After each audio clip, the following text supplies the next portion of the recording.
So like with the digital only courses, I felt that it gave me a really good foundation to build on.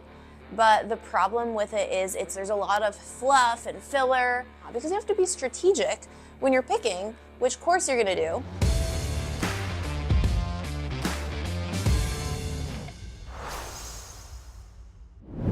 Welcome back to another episode of the Performance Rehab Authority podcast. I'm Doc Rog. And I'm Doc Caitlin. And if you guys have no idea who you are because you're just getting here, that's okay. I'm a double fellow. I did a residency, 2 fellowships, opened a cash practice in Western Massachusetts. Caitlin's a badass PT. She had her own cash practice in Texas, focused on helping athletes. And then we combined forces. We make Captain Planet. Sorry.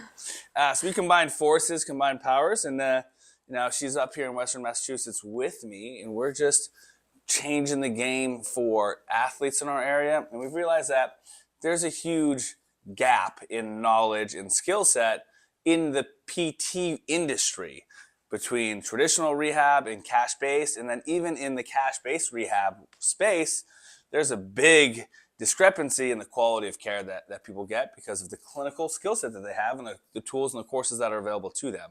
Yeah, so I think taking a deep dive into the clinical courses that are available, what's worth it and then what's not. And I mean, I know when I was a new grad, I did my fair share of course hopping from course to course because there were different things that I was interested in, or because I was like, I have no fucking idea what I'm doing. And so I just took courses that I thought would help me make it make sense. And for a long time, nothing really did because there's a lot of problems with the way Con Ed courses have historically been set up.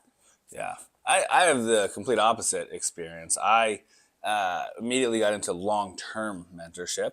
I did my residency and then I did 2 fellowships. And then after that, I started taking different courses. So I've got a little bit of a different viewpoint on it. But yeah, tell me about your experience. Yeah, so so I looked into residencies, I looked into fellowships.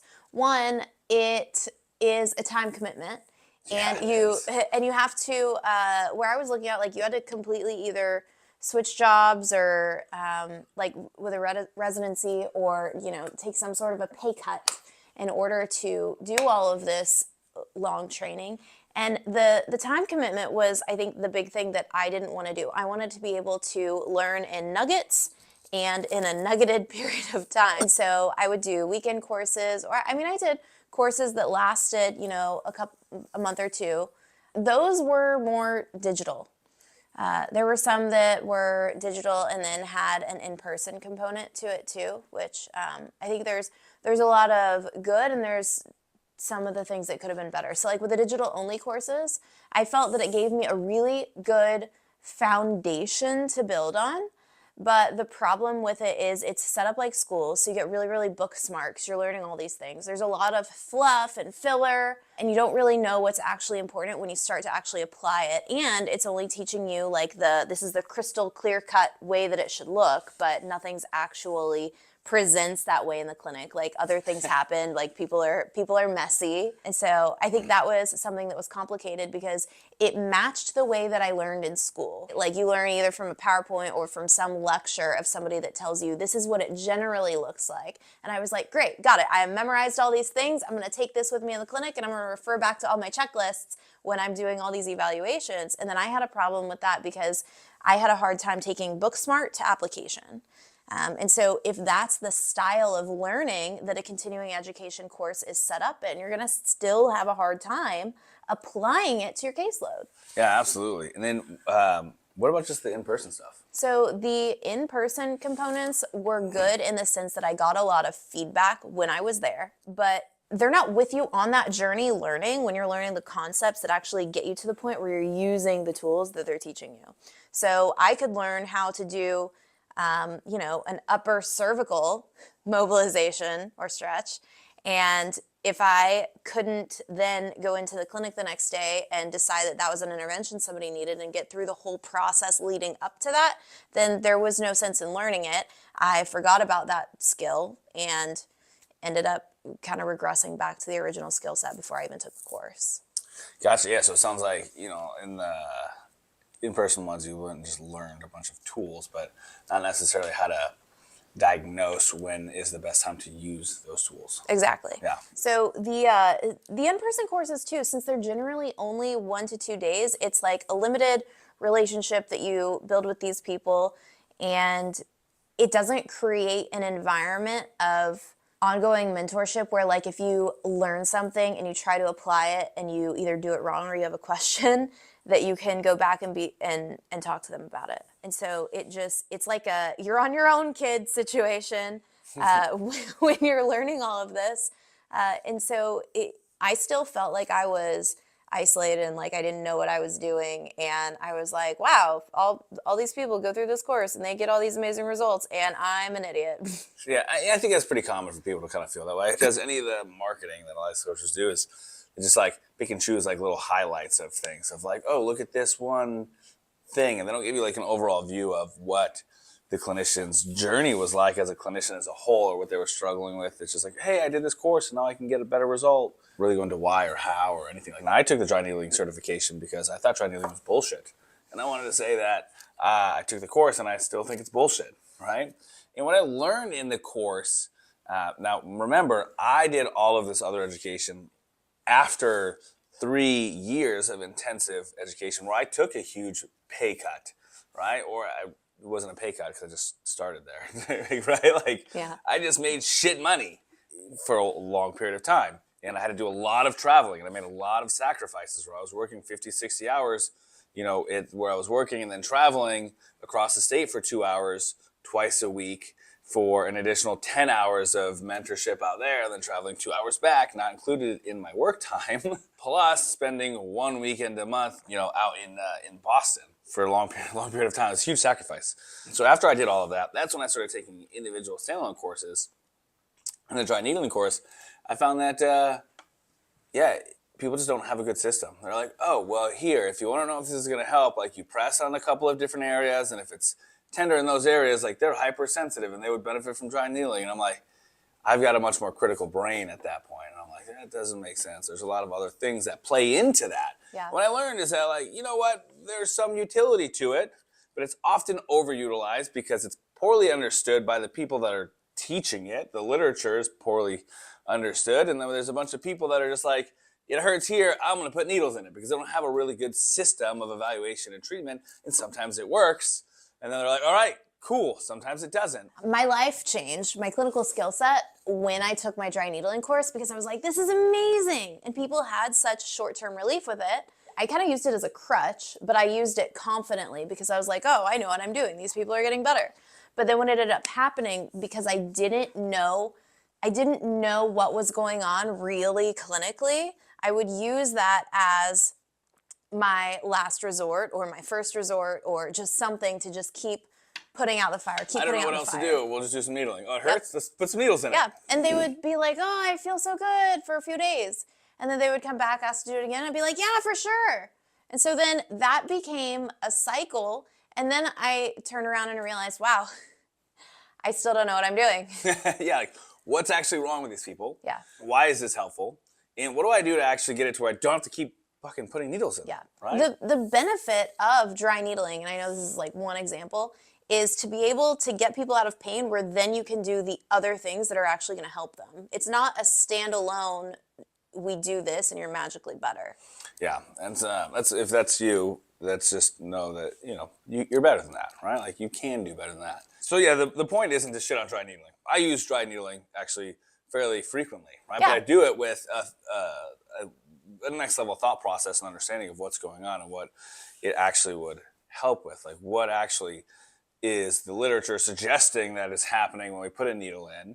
And then going on, piggybacking on what you're saying, what I was going to go to earlier is if you just look at orthopedic surgeries, right? They've done studies, right? A lot of them are Scandinavian studies, so they don't want to do it in the US. But either way, if they do an orthopedic surgery, right? Like a laminectomy, a pretty big surgery, right? A meniscectomy, a rotator cuff repair versus just slicing somebody open with a scalpel and sewing them shut, patient-reported outcomes are exactly the same, whether they got the real surgery or the sham surgery, right? So there's also the placebo effect that plays into this, which makes it really hard because somebody gets dry needling and they're like, that's the thing that fixed me. And it's like, okay, cool.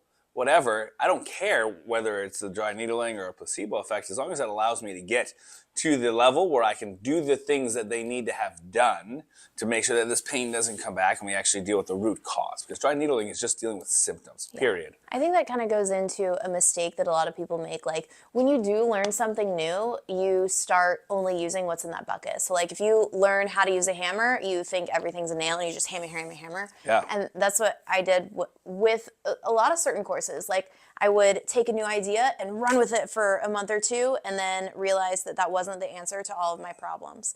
The answer to my problem would have been figuring out how to be a better clinician and making it all make sense. So I think that goes into like our list of continuing education courses of, okay, what's worth it and what's not? Because you have to be strategic when you're picking which course you're gonna do. I think it's pretty common for people to take a course, they bring it back, they use everything they can from that course with everybody, and they feel pretty confused about it most of the time, right? That they're trying to do it, and then they just abandon it.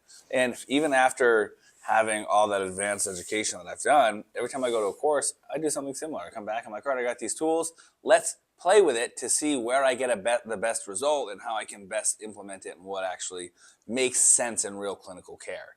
And there's always a testing phase with it. If you just come back and you blindly take what somebody's teaching and you just implement it without critically thinking about it, you're also missing the boat entirely there, right? So I'm always looking, all right, so I've got my system, my algorithms, the way that I operate.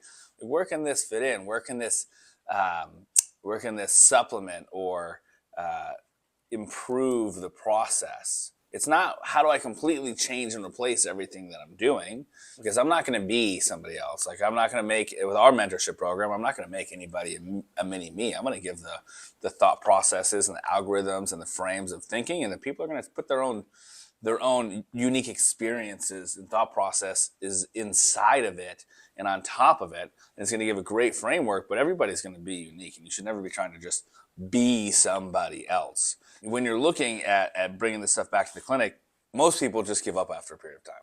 Even with me, I just find like, all right, there's a couple things that I've taken that make sense, that get results, and I can understand and know how to apply it. I don't just completely change everything. That being said, what is worth it is the components that we know work, right? So you have to have a foundation of theory and know about like the information that you're going to be applying. So maybe having a hybrid of in-person and digital curriculums. Starting with a digital curriculum that gives you the baseline information, but then maybe having weekly check-in calls to actually apply concepts to your caseload, to ask questions, to get it wrong, and then be guided in the right direction.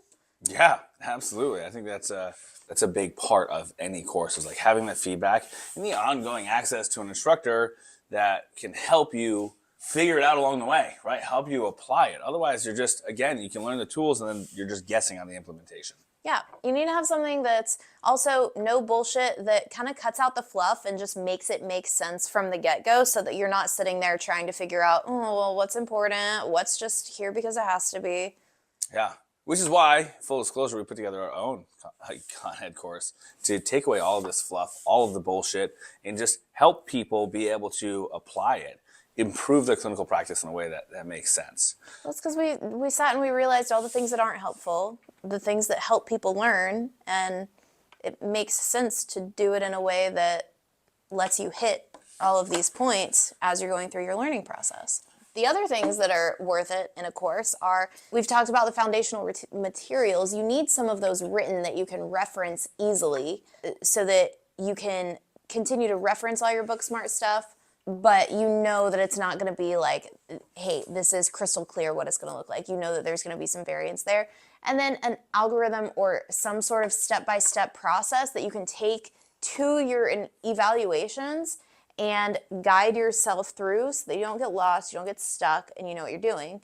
And then lastly, actually having that in-person event so that the entire thing isn't just digital, because you do need to practice your skills. You do need the feedback from people in person that you're actually touching.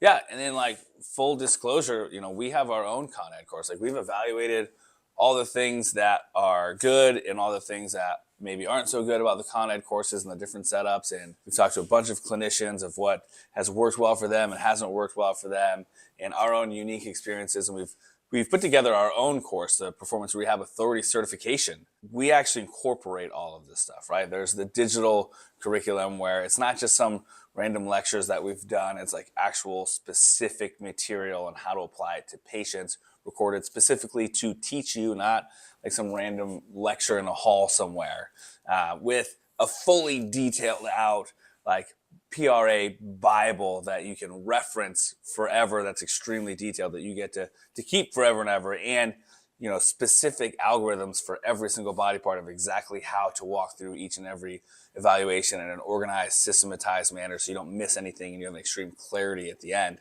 And the strategy with like how we laid everything out is we're going on this journey with you. We're here for your questions. We're helping you walk through it every week and apply it to your caseload. I mean, we have live weekly calls, right? It's a 12-week thing where you're going to hop on a call with us and we're going to discuss your caseload. We're going to role play. We're going to cement everything in and clear up any questions that you have as it relates to implementation or actual patients to be able to help you. I mean, hell, there's an option for people to have one-on-one access to me, unlimited throughout the duration of the time in the course if they really want that specific help and they really want to level up. I mean, outside of that, we've put together a free 3-week training course for you guys because our mission is whether or not you take our course at any point in time in your life, we want to help the PT profession level up.